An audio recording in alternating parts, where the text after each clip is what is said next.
दहेज मांगने वालों को निकाह ना पढ़ाए उलेमा, मौलाना राफे ने कही ये बात। धर्मगुरु ने वैवाहिक जोड़े को आशीर्वाद देने के बाद मीडिया से की वार्ता। बिना दहेज और बारात के बगैर शादी बनी आकर्षण का केंद्र।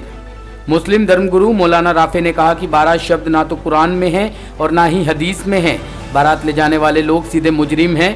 दहेज मांगने वाले लोगों का उलेमा उनका निकाह कदापि ना पढ़ाए, वे समाज के दुश्मन हैं। ऐसे लोगों का बहिष्कार बेहद जरूरी होना चाहिए। कोई भी धर्म यह इजाजत नहीं देता कि किसी भी बच्ची को दहेज के नाम पर सताया जाए। वह शनिवार को खेतसराय क्षेत्र के जमदहा गांव के राष्ट्रीय मानवाधिकार व महिला बाल विकास भारत के प्रदेश उपाध्यक्ष खुर्शीद अहमद की बेटी की शादी में वैवाहिक जोड़े को आशीर्वाद देने आए थे।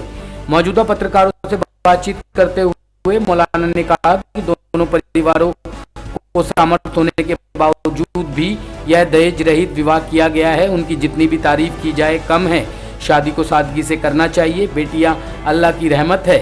उन्होंने कहा कि 200-300 बारात ले जाने वाले लोग बाराती नहीं हैं, पूरे कम्युनिटी के दुश्मन होते हैं। ये सिर्फ लोगों का नुकसान पहुंचाते हैं। दहेज का लेना और देना सरासर हराम है। धर्मगुरु मौलाना राफे ने उलेमाओं से अपील करते हुए कहा कि जो दहेज के लिए बच्चियों को सताता है वो दूल्हा नहीं मुजरिम है। ऐसे लोगों का निकाह कतई ना पड़े।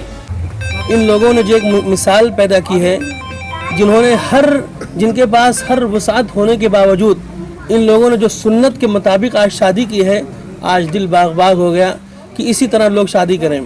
और लफ्ज़ बारात न कहीं हदीस में है न कहीं कुरान में है।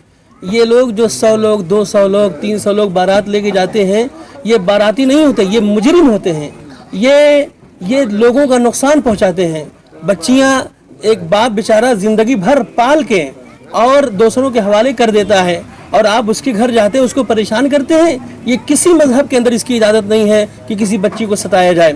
एक तो बारात जाती है और ताख़ीर से लोग जाते हैं, अगर बच्ची वाले बेचारे परेशान होते हैं कि बारात आई नहीं और खाना ठंडा होता है और उसके बाद लोग बुरा भला कहते हैं। ये लोग शादी नहीं कर सकते। अगर कर रहे हैं तो ये जिस तरह अल्लाह के नबी सल्लल्लाहु अलैहि वसल्लम की सुन्नत उस तरह नहीं कर रहे हैं। लोग जब आते हैं मौलवी साहब लोग कहते हैं, हदीस पढ़ते हैं, निकाह मिन सुन्नती फमन रग़िब अन सुन्नती फलैसा मिन्नी, कि अल्लाह के नबी सल्लल्लाहु अलैहि वसल्लम ने फरमाया कि निकाह मेरी सुन्नत है।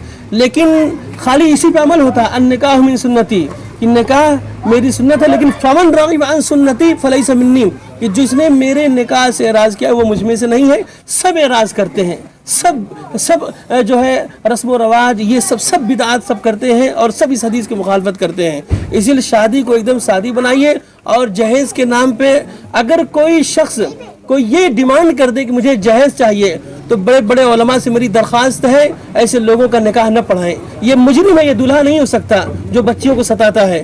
और कोशिश करिए कि शादी के अंदर बच्चियों के साथ एकदम अच्छा सलूक करिए। अगर आप मर्द हैं, अगर आप वाकई अपने बाप की औलाद हैं तो अपने घर पे बुलाइए। दूसरों के दरवाजे पे जाते हैं, बच्चियों के दरवाजे पे जाते हैं और कहते हैं कि हम बारात लेके आए हैं। इनको तो शर्मिंदा होना चाहिए, शर्म से डूब के मर जाना चाहिए ऐसे लोगों को। दीन के मामले में किसी भी मजहब के अंदर किसी के साथ जाति का मामला नहीं है। इसीलिए जहेज का लेना देना ये शरअन हराम है। जो लोग अब बच्ची बेचारी है, घर छोड़ के आ रही है, आप उसे जहेज ले रही हैं, ऐसे लोगों की शादी नहीं करना चाहिए। मेरी दरख्वास्त हर उलमा से। और सख्ती का मामला करिए। कहो कि अगर किसी ने जहेज मांगा उसका निकाह नहीं होगा।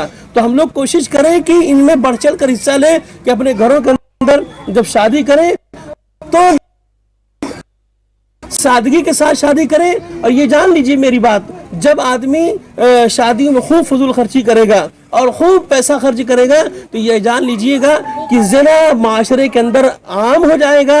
और टॉप स्टोरी ब्यूरो के लिए जौनपुर से इंद्रजीत सिंह मौर्य की रिपोर्ट।